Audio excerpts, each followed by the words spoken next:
morning, everyone. I took the opportunity because I was spending a couple of more days here in Baltimore, and I also went to Akron, so check out the other videos that we did on Tidal Gardens and Akron Zoo. But now I got the chance to meet here again with Andy.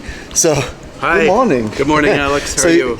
Yeah, good. Yeah, I just caught you walking into the aquarium, so Worked it's out fine. still closed. Perfect. Yeah. I wanted to take the opportunity because you've been in the video a little bit, and then I was talking about you. So we've known each other since Vancouver, I think. That was the first time that we met. That's right. We went to the hockey game with Nuri, and then afterwards into a discotheque. So we had some good times. The usual trouble we get into. Yeah, absolutely. And then we've met a couple of times in Russia when we were still attending those conferences that have been fun always. Always, yeah. Well, I knew you were a life support designer, but I knew that your main job, from my understanding, was here at the National Aquarium and dealing with everything life support. And you are also one of the guys that is writing the equality manual. That's right. Correct. Is that available anywhere still? Yeah, it is. It is still online. Okay. The draft papers are on equality.info. All right. And we're just finishing up the last chapters, and hopefully we'll have that Nice. finally out this year. Then we're waiting for that, and we're waiting for the next conference. Yes. Because I missed the last one. But then you do have a side business. So Yes. what is that? It's consulting engineering. I do the same thing for other zoos and aquariums that I do here for the aquarium. Aside from the operations, it's LSS design. I work globally, mostly in the US, but I've worked internationally, Kuwait, Brazil, a Nice. number of places. We get drawn into projects a lot of time, and then we find out that, well, I can consult on pumps. I have a good understanding of life support systems, but it's a different thing when you have been doing that your whole life and having the experience on, nitrification and all these Oh, sure. things. I mean, pumps are hugely important, obviously. Nothing works if you don't have... Yeah. If the body doesn't have a good heart. Absolutely. But there are lots and lots of pieces and parts, as you Yeah. described. Yeah, so we've been traveling around, and whenever you're in need of a life support designer, or you have a bigger project you're working on and you'd like to get an opinion or whatever, please send me a message or write in the comments, and then I can put you in contact with Andy. Wonderful. Thank you. Absolutely. I appreciate All right. it. I'll let you get back to work. All right, very I'll good. check out the aquarium because it's still closed, so I'll try to get some nice shots of this. Run around while nobody's here. All right, perfect. All right, And great. it was great seeing you. All right. Thank you, everybody. See you later. Bye.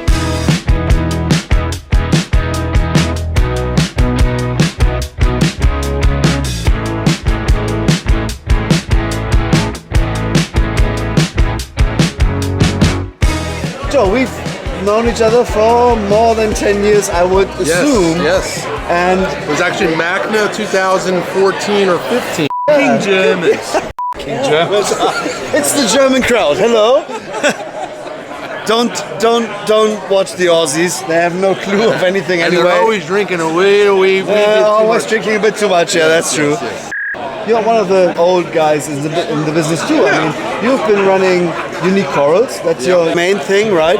You also had a store in New York. Yeah, still have a store in New York, in Long Island, and then Manhattan Aquariums goes back to 2005. We coincidentally just had to leave that space. Yeah, and move because the into a building warehouse. was like... Yeah, no, the city enforced eminent domain.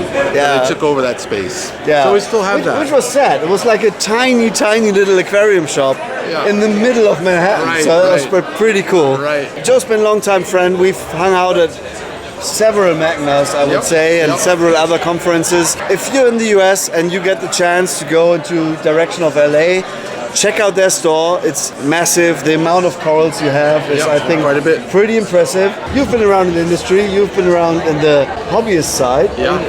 And you're also around with your professional equipment. So he's actually also distributing the other brand of flow pumps. So I'm just giving out a shout out to Panerai. Hi, Matthias.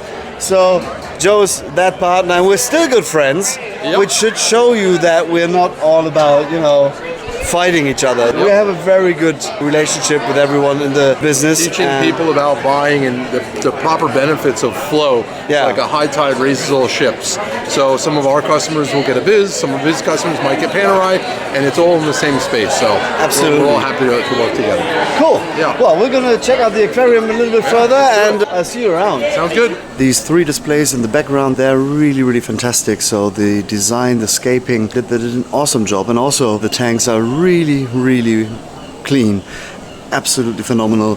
There's also a large rainforest, so in case you get to Baltimore, please check out this place. So here again, a nice tank with some cichlids. That was the topic that we went for in Akron, Ohio. So if you are somehow into cichlids, then please get in touch with us and I'll forward you the contact info from Kathleen, and she's looking desperately for people that will help her bring the population back up. So you could do a good job on that. So when you're going through the National Aquarium, you'll actually be limited in your walking speed by all those escalators going all through the building. And that's pretty cool because it's limiting the speed in which people can move through the building, so they can run and go from one exhibit to another in a super fast way. And I actually love the idea, so that gives the whole thing a much more silent impression here. And it's a huge building, I mean multiple stories, so anywhere you are you can just, jump down into that giant pool. For sure, one of the coolest displays is the Amazon display here at the National Aquarium. So it's a pretty big tank. As you can see, upper half on the dry side, so to say, you won't be able to see the walls. It's fantastically themed. Everything is hidden. The concrete pillars that are actually part of the building structure, they're hidden as basically artificial trees right here. The smaller trees you'll see, those are actually outlets for the water return pumps. They manage to blow across the window, so animals won't stay a very long time in front of the window to not scratch it.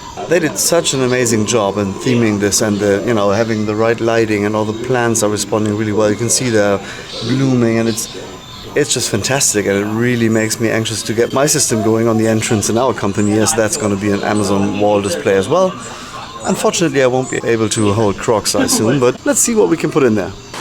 Beautiful display here in the tropical rainforest. Considering that the aquarium is located right in the middle of the city, close to the harbor, so the space is limited, they managed to do a great job in putting everything in. Especially if you manage to get up the stairs, then you're in the treetop section and you'll see all those plants growing on those trees. It's all well explained, so the theming is done perfectly. Beautiful place. I'm really sorry I can't tell you more about all these amphibians and all those toads. I have no clue of all these animals, and I'm really sorry that Claude from Fauna Marin didn't make it to this conference and we couldn't take videos here together, because I always enjoy standing next to him when he's explaining all of these animals. I mean, he is just like an encyclopedia, I think that's how you say it, of animals and corals and all that stuff. So fantastic. I just know my reef tank, but I'm always fascinated by all these displays and those colorful frogs. So here we're back in the Atlantic from the Amazon area, and I must say, if you've been watching the YouTube channel, I've seen many shark tanks and large displays in the world, and of course, the bigger the better. One of my favorite ones definitely being Abu Dhabi, and then of course the Georgia Aquarium. I mean, they have beautiful displays in general, but I must say the display that impressed me the most definitely is that Amazon display upstairs. That's just fascinating. I love that. You walk down here and then you have the reef on top, everything you'll see when you're diving. And then as you walk down into the cylinder, you'll basically see all those large predators, all the species of sharks that you can imagine. So beautifully done, and definitely impressive for visitors. So fantastic tank. This is basically the large lagoon that basically spreads out through the whole lower floor of the building, and that was actually planned for something completely different. So you'll see there's like a dent in here, so deep spot in that area, and that was actually planned as a dolphin display back in the 80s. I think the aquarium was built in 87. They quickly realized the dolphin shows might not be the ideal thing to happen, so they turned this into this giant lagoon, and I think they did a fantastic job because you can't see any edges of the tank. So that's what I'm always talking about when people are building larger aquariums, even home aquariums. Make sure people can see the edges and corners, because you'll immediately gauge the size of the tank, and that will make it very boring because you know how big the tank is. And it's much better if you just don't have any idea of what you're looking into. So that's basically it. And behind me, or the scene you just saw, is the marsh wetlands, and that's a new display they put up in the harbor, home to some naturally moved in sea otters. Fantastic area. I unfortunately don't have the time anymore to go there because I really have to go check out the gift shop and then also move back to my hotel to do the checkout, and then I'll be on my way to Germany after 8 days in this space of the world. So I really hope you enjoyed the video. I hope Toby will be able to do a great video for you guys. I've filled filled up 3 SD cards, so there should be something in there that's worth watching. If you want to be in contact with any of the curators or the people that we've seen on the video for some, whatever you want to do, whether it's the Siglitz thing or whether you want to talk to Andy or whether you want to meet anyone, please just let me know and I'll put you in touch with these people and they'll be happy to help. So, over and out from Baltimore, and I hope you liked it. Leave me a like and subscribe and share the information. Take care, have a great weekend, bye bye.